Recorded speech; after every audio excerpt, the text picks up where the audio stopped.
दीपस्तंभ सोन्याचे उजळती वाटा सारी, कर्तृत्वाच्या ज्योतीने भारतभू सजली भारी, निष्ठा धैर्य सेवेचा अमर दिवा पेटला, स्वप्नांना दे पंख नवे अन गंध नवा पसरला, दीपस्तंभ सोन्याचे सोन्याचे सोन्याचे सोन्याचे. दीपस्तंभ सोन्याचे ह्या कार्यक्रमात आपल्या आजच्या भागाचे मानकरी आहेत राष्ट्रीय मानवाधिकार आयोगाचे माजी सदस्य, भारत सरकारचे माजी सचिव आणि राजदूत डॉक्टर ज्ञानेश्वर मुळे. डॉक्टर मुळे हे फक्त एक कुशल प्रशासक नाहीत, तर भारतीय युवकांच्या कौशल्य विकासाचे मार्गदर्शक, लेखक आणि सामाजिक कार्यकर्ते देखील आहेत. भारतातील पासपोर्ट व्यवस्थेत क्रांती घडवणारे, भारताचे पासपोर्ट मॅन म्हणून ओळखले जाणारे डॉक्टर मुळे यांनी आपल्या कारकिर्दीत प्रशासन, कौशल्य विकास आणि सार्वजनिक कल्याण यावर महत्त्वपूर्ण योगदान दिलंय. राष्ट्रीय मानवाधिकार आयोगाचे माजी सदस्य, भारत सरकारचे माजी सचिव आणि राजदूत, राष्ट्रीय कौशल्य विकास महामंडळाचे सल्लागार या पदांवर काम करताना त्यांनी भारतीय युवकांसाठी अद्वितीय योगदान दिलंय. चांगुलपणाच्या चळवळीच्या माध्यमातून समाजातल्या अनेक कलाकारांना, साहित्यिकांना, व्यक्तींना एकत्र आणण्याचं मोठं काम देखील केलंय. डॉक्टर ज्ञानेश्वर मुळे यांच्या कार्याला आमचा मानाचा मुजरा. नमस्कार. इम्पेरेटिव्ह बिझनेस व्हेंचर्स लिमिटेड प्रस्तुत दीपस्तंभ सोन्याचे या कार्यक्रमात मी डॉक्टर अरुंधती भालेराव आपल्या सगळ्यांचं मनपूर्वक स्वागत करते. मंडळी, जिथे ज्ञान आणि अनुभव एकत्र येतात तिथे प्रेरणा जन्म घेते. या सगळ्या कार्यक्रमाच्या सिरीजमधनं आपल्याला एक गोष्ट लक्षात येते की जेवढे IFS, IRS, IPS अधिकारी आहे त्यांचा प्रवास हा वेगवेगळ्या वाटेवरचा असला तरी त्यांचे जगण्यामागचे आणि आपल्या कार्यामागचे उद्दिष्ट मात्र अगदी समान आहेत. आज सुद्धा आपल्या स्टुडिओमध्ये जे उत्तम लेखक आहेत, जे समाजकार्य अतिशय चांगल्या पद्धतीने करतात, प्रशासनामध्ये त्यांनी उत्तम काम केलंय, अविस्मरणीय काम केलंय आणि ज्यांना पासपोर्ट मॅन ऑफ इंडिया म्हणून ओळखलं जातं, ते IFS डॉक्टर ज्ञानेश्वर मुळे आपल्या स्टुडिओमध्ये उपस्थित आहेत. आज मी त्यांच्याशी गप्पा मारणार आहे. त्यांचं माती, पंख आणि आकाश हे चरित्र, आत्मचरित्र तुम्ही नक्की वाचा, कारण ते अत्यंत प्रेरणा देणार आहे. आणि त्याच्यामधनं गावाकडनं आलेला एक मुलगा ते IFS पर्यंतचा त्यांचा प्रवास, त्यातले वेगवेगळे टप्पे हे सगळे आपल्याला अचंबित करतात. काही काळ राष्ट्रीय मानव आयोग, त्याचबरोबर NFDC मध्ये त्यांनी केलेलं कार्य हे अत्यंत विलक्षण आहे. त्यांच्याशी गप्पा मारताना मला खूप आनंद मिळणार आहे आणि तुम्हालाही मिळेल ही मला खात्री आहे. मी आमंत्रित करते IFS डॉक्टर ज्ञानेश्वर मुळे यांना. सर नमस्कार. नमस्कार. नमस्कार. आमच्या स्टुडिओमध्ये आपलं मनापासून स्वागत. पुन्हा एकदा धन्यवाद. खूप खूप खूप स्वागत सर. बसा. सर पुन्हा एकदा आपलं मनापासून स्वागत. धन्यवाद. तुम्हाला पासपोर्ट मॅन ऑफ इंडिया असं म्हटलं जातं. तर तुम्ही जेव्हा पासपोर्टसाठी वेगळ्या वेगळ्या सोयी उपलब्ध करून दिल्या, त्याचा काय फायदा झाला, त्या सोयी कुठल्या होत्या आणि पासपोर्ट मॅन ऑफ इंडिया हे तुम्हाला का विशेषण मग दिलं गेलं, ते पहिल्यांदा ऐकायला आवडेल. पासपोर्ट आजच्या काळामध्ये मतदान ओळखपत्र किंवा रेशन कार्ड किंवा खरं तर आधार कार्ड यांच्यापेक्षाही जास्त सोपा झालेला आहे. मला स्वतःला जेव्हा मतदान माझं ओळखपत्र काढायचं होतं त्याला जितके दिवस लागले त्या मानाने मला पासपोर्ट द्यायला तितका वेळ लागत नाही आजच्या काळात. याचं सगळं श्रेय जे आहे ते विदेश मंत्रालयाला जातं. तरी आमची जी टीम होती त्या टीमने विलक्षण काम केलं. आम्ही एक यादी केली की ह्या सगळ्या सध्याच्या प्रक्रियेमध्ये जनतेला, नागरिकांना कितपत त्रास होतो आणि तो कुठल्या कुठल्या मुद्द्यांवरती होतो. आणि मग ते मुद्दे एक एक आम्ही ते कसे सोडवता येतील हां. त्यावरती विचार केला. उदाहरणार्थ आपल्याकडे अनाथाश्रम, हो. तिथली मुलं जी असतात हां. त्यांना पूर्वी खूप त्रास व्हायचा पासपोर्ट वगैरे घेण्यामध्ये. कारण मग आई-वडील कोण, पत्ता, जन्म कुठला वगैरे या गोष्टी ज्या आहेत. हं. मग त्याच्यावरती आम्ही असा उपाय काढला, की जी संस्था रजिस्टर्ड असेल हं. आणि संस्था चालकांनी आपल्या लेटर हेडवरती तपशील जो लिहून देतील, हां. तो जसाच्या तसा मान्य करणं. ओह! दुसरी गोष्ट, प्रत्येक कागद पूर्वी नोटराइज्ड लागायचा. हं. आम्ही म्हटलं ते नोटराइज काय? व्यक्तीने स्वतः माहिती दिलेली आहे. आपण त्याच्यावरती विश्वास ठेवायचा किंवा नाही ठेवायचा? ठेवायचा. ठेवायचं. नोटरायझेशन काढून टाका. म्हणजे त्यातला वेळ वेळेचा वाचला. वेळ नाही, त्रास पैसे वाचला. पण वाचले, त्रास त्रास वाचला, वाचला. पैसे वाचले. हां. तिसरी जी गोष्ट होती ती पूर्वी ताबडतोब हवा असेल तर त्याला सरकारी राजपत्रित अधिकाऱ्याचा ठप्पा लागायचा. आणि त्याच्यामध्ये कोण सामान्य माणसाला कोण असं पत्र देणार आहे? हं. कुणाला माहिती असतं राजपत्रित अधिकारी कोण? आणि कोण राजपत्रित अधिकारी सहजासहजी कुणाला असं पत्र देईल? अगदी खरं आहे. तो त्रास ओळखून आम्ही त्याला फक्त केलं, की त्याच्याऐवजी ₹1500 तुम्ही जास्त द्या हं. आणि तुम्हाला तत्काळ पासपोर्टमध्ये नाव नोंदवता येईल. हं, हं, हं. बाकीची तुमची कागदपत्र आहेतच. 16 कागदपत्रांच्या ऐवजी 3 कागदपत्रांच्या याच्यावरती आलो आणि त्याच्यामध्ये ऑप्शन्स पण दिले. मला वाटतं याच्यात लोकांचाही फायदा झाला. मोबिलिटी ऑफ पीपल, सिटिझन्स अगदी. ही सगळ्यात महत्त्वाची आहे. हो. तुमचं ट्रेनिंग असो, व्यवसाय असो, टेक्नॉलॉजी कोलॅबोरेशन असो, या सगळ्यांसाठी तुम्हाला विदेशात जावं लागतं. शिक्षणासाठी लोक मोठ्या प्रमाणात जात आहेत. पण तिथे तुम्हाला पासपोर्ट मिळण्यासाठीच जर एवढ्या चकरा माराव्या लागत असतील, मानसिक तर त्रास होतो आणि मानसिक त्रास, वेळ. मी एक अभ्यास केला होता, की भोपाळ आणि इंदोरला कार्यालय नसल्यामुळे हं. साधारण किती वर्षाला इंदोरकरांचा तोटा होत असेल याचा एक मी अभ्यास केला होता हं, त्या काळात. हं, हं, हं. तर जवळजवळ 15 कोटी लोक, 15 कोटी रुपये इंदोरकरांचे यामुळे वाचतात. हं, हं. संपूर्ण देशभर जेव्हा तुम्ही जिल्हा पातळीवरती अशा प्रकारची कार्यालय उघडता, हं, हं. तेव्हा तुम्ही लोकांना सांगता, की अहो हे सरकार तुमचं आहे करेक्ट. आणि तुम्हाला जगात कुठेही जायची संधी जी आहे ती आम्ही मुक्तपणे तुम्हाला उपलब्ध करून देत आहोत. तुम्हाला 50 किलोमीटरपेक्षा जास्त प्रवास करण्याची आवश्यकता नाही. आणि म्हणून लोक नकळत तुम्हाला पासपोर्ट मॅन ऑफ इंडिया लोकांचा मोठेपणा आहे. असं म्हणायला लागले मला आणि असं वाटतं, की माझ्या दृष्टीने ते काम जे होतं. खरं आहे, हां, जे खरं आहे. आणि संधी मिळाली. सर तुम्ही उच्चायुक्त म्हणून सुद्धा काम केलेलं आहे. अँबॅसेडर म्हणून तुम्ही काम केलेलं आहे. तो अनुभव कसा होता? एखाद्या ठिकाणचा तो अनुभव ऐकायला आवडेल. साधारण तुम्ही विदेश सेवेमध्ये हं. रुजू झालात, की त्या दिवसापासून तुम्हाला माहिती असतं, की एक दिवस तुम्ही राजदूत होणार आणि त्याच्यासाठीचं प्रशिक्षण असतं. मुख्य म्हणजे काय, हा एक एका अर्थाने फार थ्रिलिंग असा जॉब आहे. एखादा अनुभव आहे दर का? 3 वर्षांनी तुम्ही भाषा, संस्कृती, सगळं शिकत असता. खाणं-पिणं हं. हे सगळं बदलतं, राहण्याची पद्धत वगैरे. हं, हं. मग अनुभव खूप आहेत. म्हणजे कुठला एखादा देश, एखादा असा तुमच्या कायम लक्षात राहिला एखाद्या ठिकाणचा अनुभव, की अनेक असे अनुभव आहेत, पण मी एखाद दुसऱ्याला हां, स्पर्श नक्की, करण्याचा प्रयत्न नक्की करतो. सांगा. उदाहरणार्थ आपले सध्याचे प्रधानमंत्री जे आहेत, हं. मोदीजी, जेव्हा त्यांनी 2014ला सत्तेची सूत्र हातात घेतली, न्यूयॉर्क. तेव्हा त्यांनी पहिली त्यांची जी भेट होती हां. न्यूयॉर्कला, हो. ती सप्टेंबर महिन्यामध्ये होती. हं. आणि मला असा संकेत आला, की हा उत्तम एक कार्यक्रम झाला पाहिजे त्यांचा, हं. ज्याच्यामध्ये ते जनतेशी संवाद संवाद साधतील. साधतील. मग आजपर्यंत न झालेला कार्यक्रम कसा करता येईल, हं. असा एक आमच्यासमोर आव्हान होतं.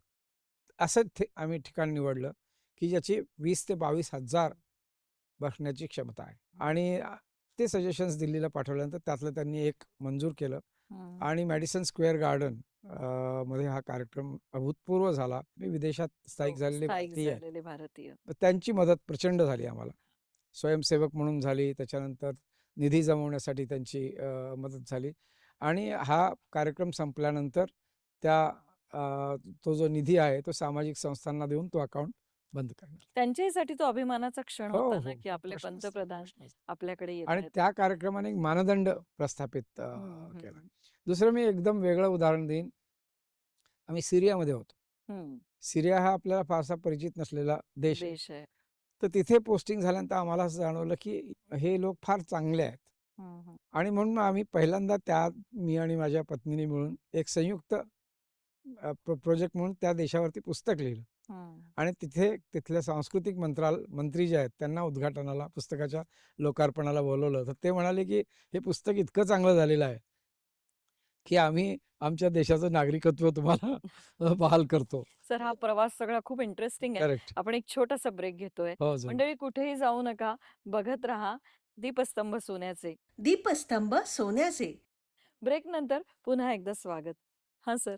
त्याच्यापेक्षा गमतीचा भाग असा, जेव्हा राष्ट्रपती असद हं, तत्कालीन हं, ते भारताला भेट द्यायला जेव्हा आले 2010च्या आसपास, तेव्हा भारतीय जो मीडिया समूह होता त्याला आणि प्रतिनिधी मंडळाला त्यांनी मी आणि माझ्या पत्नीने लिहिलेलं सिरियावरचं जे पुस्तक आहे हं. ते त्यांना भेट म्हणून दिलं.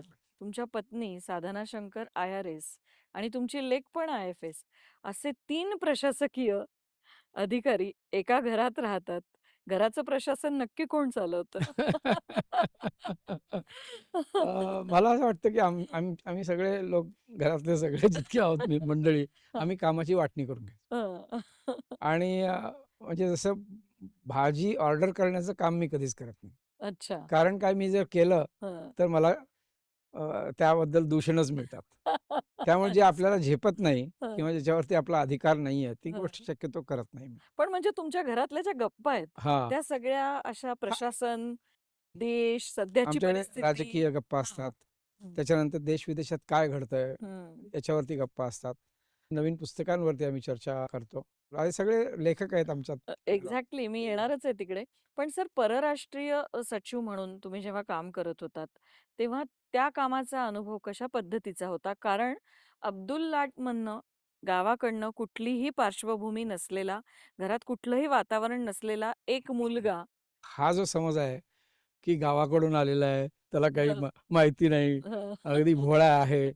असं नसतं. असं नसतं. हं, आणि मला असं लक्षात आलं, की सुरुवातीचा एक जो अडथळ्याची जी शर्यत असते, हं, ती एकदा ओलांडली ना, हं, की असे लोक गावाकडून आलेले किंवा छोट्या शहरांमधून आलेले लोक, मध्यम शहरातून आलेले आपले जे उमेदवार आहेत, कॅन्डिडेट्स आहेत, अधिकारी फार छान काम करतात. मला हेही सांगायचं, लोक म्हणतात, "तुम्ही फार साध्या कुटुंबातून आला." हो. मी त्यांना सांगतो, साधेपणामधली श्रीमंती जी आहे, क्या बात ती है! आम्हाला तिथे मिळाली. हे जे समाजाचं उघडं पुस्तक आहे ना, ते हं. गावात जितकं तुम्हाला स्पष्टपणे वाचता येतं, तितकं मोठ्या शहरांमध्ये नाही वाचता येत. मला वाटतं खूप माणसांची चंगळ होती, श्रीमंती हो, होती आणि अभ्यास करायला मिळाला. आले. गावामध्ये प्रत्येक जण प्रत्येकाला ओळखतो आणि हं. किती सुंदर गोष्ट आहे. पण आता अशी खूप तरुण मंडळी या सगळ्या येतात. अभ्यासक्रमाकडे चालली आहेत. अनेक वेळा त्यांचं मानसिक खच्चीकरण होतं. त्यांना तुम्ही त्यांचं मनोबल कसं टिकलं पाहिजे याबद्दल काय सांगाल? आता सध्याचं जे नागरी स्पर्धा परीक्षा आहे, त्याचं एक दुर्दैवाने जे स्वरूप झालेलं आहे, हं. ते थोडं जास्तच कठीण होत चाललेलं आहे. हं, हं. एकतर साधारण 12 लाख लोक बसतात हो. परीक्षेला. त्यातले मुश्किलीने 1,000 लोकांची निवड होते. हं, हं. त्यातले मुश्किलीने 150 लोक सिलेक्ट फक्त IASला सिलेक्ट होतात. सिलेक्ट होतात. प्रत्येकजण जेव्हा नागरी सेवांचा विचार करत असतो, तेव्हा त्यांच्या डोक्यात IAS असतं. त्यांच्या हं. डोक्यात IPS नसतं, IRS नसतं किंवा अनेकदा फॉरेन सर्व्हिससुद्धा त्यांच्या डोक्यात नसते. नसतं. याचा अर्थ असा की IASमध्ये येण्यासाठी 0.001% अदरवाईज 0.0%.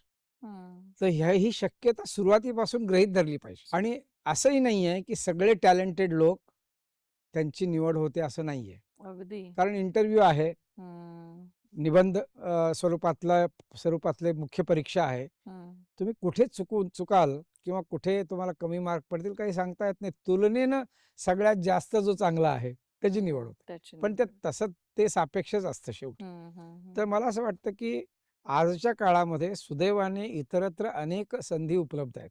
हं. उदाहरणार्थ मीडियामध्ये आहेत, संयुक्त राष्ट्रसंघासारख्या संस्थांमध्ये आहेत. आज भारतीयांना त्यांच्याकडे जर कौशल्य असेल, हं. तर जगभर स्वागत आहे. जपान म्हणतो, की आज आम्हाला 50,000 लोक द्या, जे स्किल्ड आहेत. आज द्या. पण आपल्याकडे भाषा लोक शिकत नाहीत. हं. स्किल्ड असेल तर प्रयत्न करत नाहीत. त्याच्याशिवाय तुमचं दुसरं स्किल काय आहे? तुम्ही हां. कम्युनिकेशनमध्ये चांगले आहात, IT मध्ये चांगले आहात, तुम्ही प्लंबर आहात, तुम्हाला उत्तम ड्रायव्हिंग करता येतं.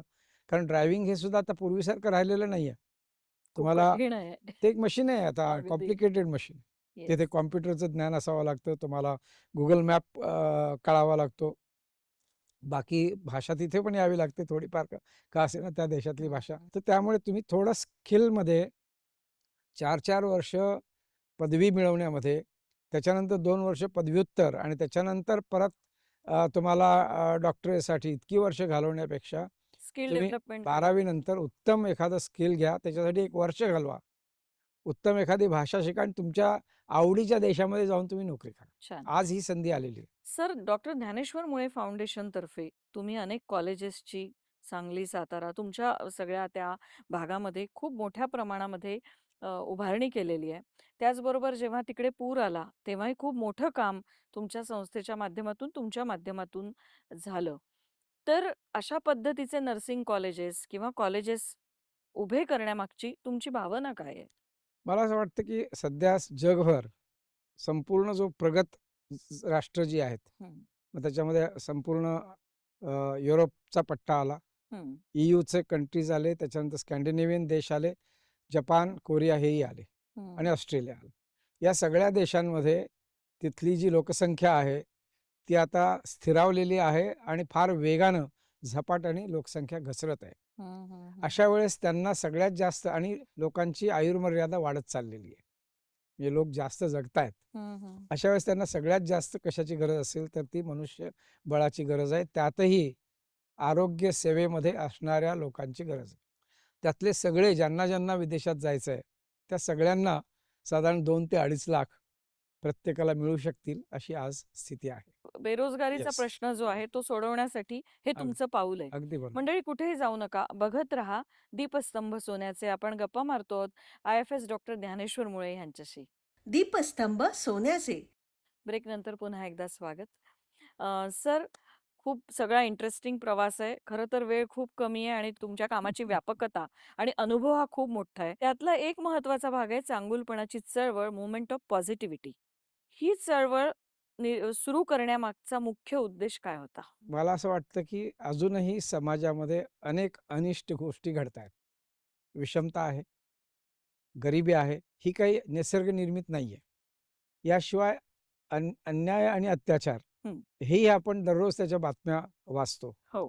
फसवणूक, डकैती याही गोष्टी आपण पाहतो आहोत. माझी स्वतःची अशी समजूत आहे, की याचा परिणाम देशाच्या प्रगतीवरती होत असतो. हं, हं. तुमच्या देशामध्ये जेव्हा एखादी गुंतवणूक येते विदेशातली, तेव्हा ते हेही पाहतात, की सामाजिक सुरक्षा कितपत आहे तिथे. हं, हं, हं. गुन्ह्यांचं प्रमाण काय आहे? राजकीय संस्कृती काय आहे? हे पाहतात ते लोक आणि त्याच्यावरून तुमची इन्व्हेस्टमेंट. पण तो भाग जरी सोडला, तरी आपला समाज सशक्त असावा याच्यासाठी इथली जी वैगुण्य आहेत, हं. ती कमीत कमी करण्याचा प्रयत्न आपण केला पाहिजे. आमच्या चांगुलपणाच्या चळवळीचं सूत्रच हे आहे, की प्रत्येक व्यक्तीच्या अंगामध्ये, मनामध्ये एक चांगुलपणा असतोच असतो. त्याला जागृत करा. आपल्या देशामध्ये आपण सत्यम शिवम सुंदरम म्हणतो. हो. पण याचं प्रत्यक्षामध्ये समाजात दर्शन कुठे होतं किंवा कसं होऊ शकेल? हं, हं. ते होऊ शकेल जेव्हा आपण संविधानातली 3 मूल्य जी आहेत, समता, न्याय आणि स्वातंत्र्य याचं पालन करू तेव्हा. हं, हं. पण हे करण्यासाठी व्यक्तीने काय करायचं? हं, तर हं. व्यक्तीने आपल्या जीवनामध्ये 3 गोष्टी अंमलात आणल्या पाहिजेत.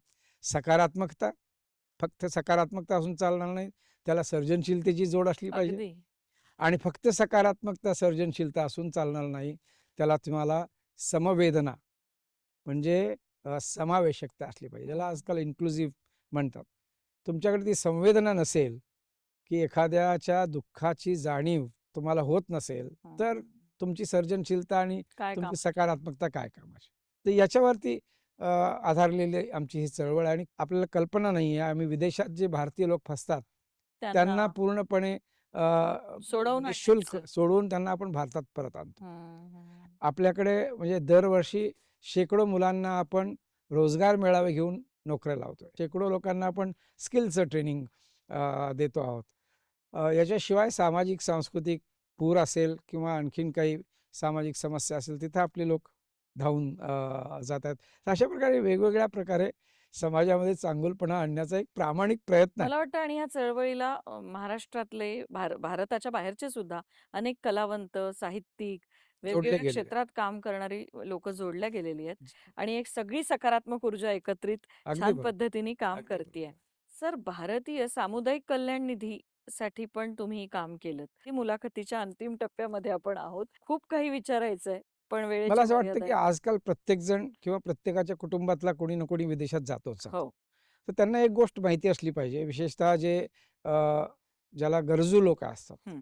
सामान्य परिस्थितीतून विदेशात गेलेले असतात आणि काही कारणाने तिथे ते अडचणीत येतात. त्यांच्यासाठी प्रत्येक आपल्या भारतीय दूतावासाकडे हं.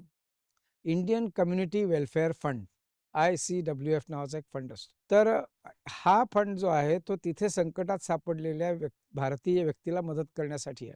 ओके. काही लोकांचे ॲक्सिडेंट होतात तिथे अचानक. हो. त्यांना हॉस्पिटलमध्ये दाखल करावं लागतं. काही लोकांना अचानक नोकरीतून काढलं जातं. हं. बऱ्याचदा स्त्रियांना पती घरातून बाहेर काढतात काही ना काही निमित्त हं, करून. हं, हं. विदेशामध्ये फार अवघड परिस्थिती असते, नातेवाईक नसतात. या आणि अशा संकटांमध्ये सापडलेल्या व्यक्तीसाठी हा फंड वापरला जातो वाह! आणि याची प्रक्रिया मी सोपी केली. ती आधीपासून होती स्कीम. अच्छा. प्रक्रिया एवढ्यासाठी सोपी केली, की तिथे असणाऱ्या राजदूतांना प्रत्येक वेळेस त्यांचे पैसे याच्यातून येणारे जे आहेत, ते हं. वापरण्यासाठी केंद्र सरकारकडे प्रत्येक वेळी अर्ज करण्याची गरज नाही, हं, विदेश हं, हं. मंत्रालयाकडे. ते आपल्या अधिकारामध्ये ही मदत देऊ शकते. एखाद्या परित्यक्त स्त्रीला सांगू शकत नाही, की तुम्ही 3 दिवसांनी या. तिची इच्छा एवढीच असते, की मला माझ्या आई-वडिलांच्याकडे जायचंय. पोहोचून द्या. मला नाही राहायचं या देशामध्ये.